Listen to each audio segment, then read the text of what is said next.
Bom dia, turminha! A gente vai dar início à semana 13, né? E a gente vai abordar quem? Os tecidos conjuntivos, certo? O que são os tecidos conjuntivos e quais o seu papel no corpo humano? É um dos tecidos mais abundantes do corpo, o tecido conjuntivo, certo? E tem como função unir os demais tecidos, certo? E ele é responsável por formar quem? Os dentes, camadas de gordura, certo? E até mesmo formação do sangue, certo?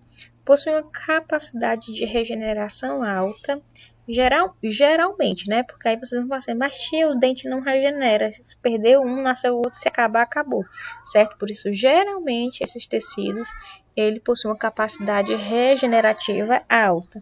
O sangue, se você doa sangue hoje, daqui 2, 3 semanas você já tem o mesmo volume sanguíneo. Por quê? Porque se regenera, certo? O volume sanguíneo, ele permanece adequado para o indivíduo, né?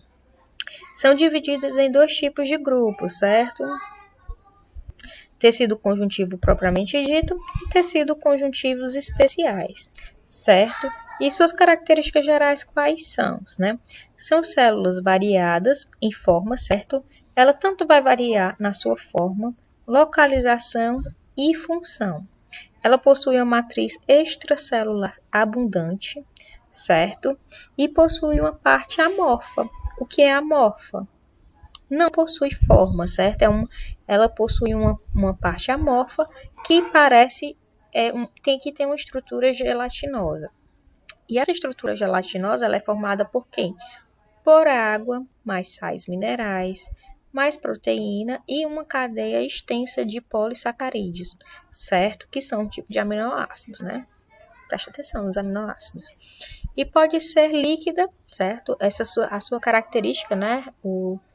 Ela pode ser líquida, como o sangue, ela pode ter uma estrutura flexível, como a cartilagem, ou rígida, certo? E resistente, como os ossos.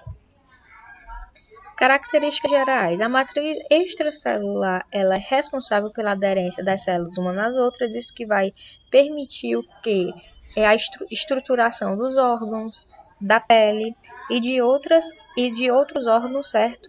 Que é composto por esse tipo de tecido epitelial.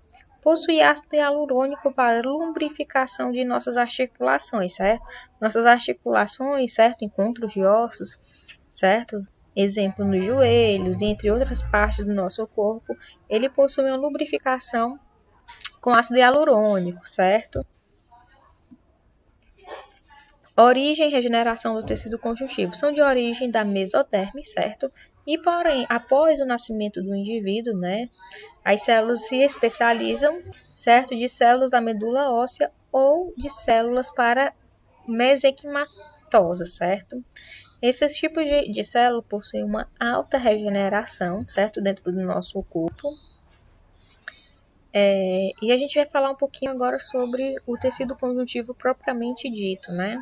Ele tem a função de preencher espaços vazios entre outros tecidos, também conhecido como tecido conectivo, né? Se ele vai preencher esse espaço vazio, certo? Ele está fazendo aqui uma conexão, então ele pode também ser, além de ser chamado de tecido conjuntivo propriamente dito, ele também pode ser chamado de tecido conjuntivo conectivo, certo? Que vai conectar. E essa conexão, gente, ela vai auxiliar o quê?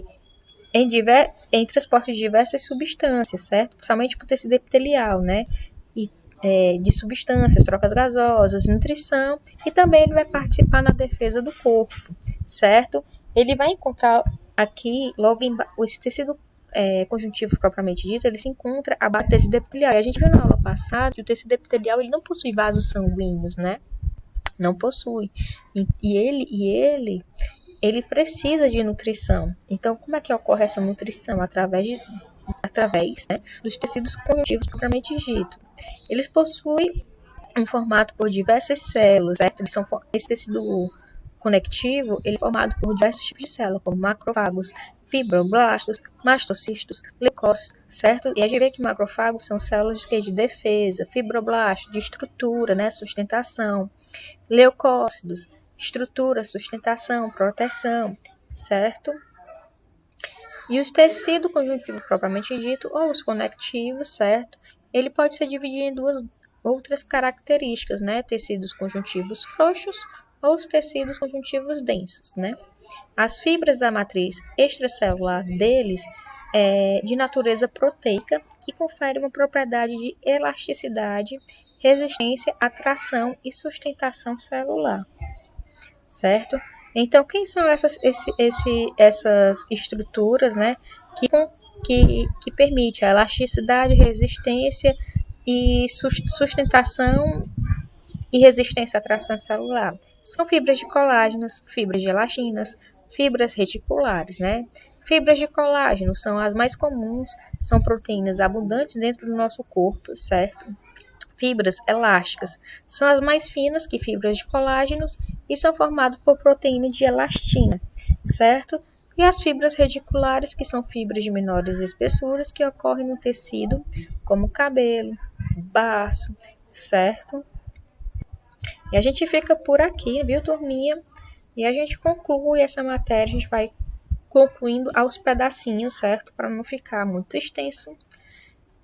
E aguardo vocês na aula, certo? Com a atividade pronta.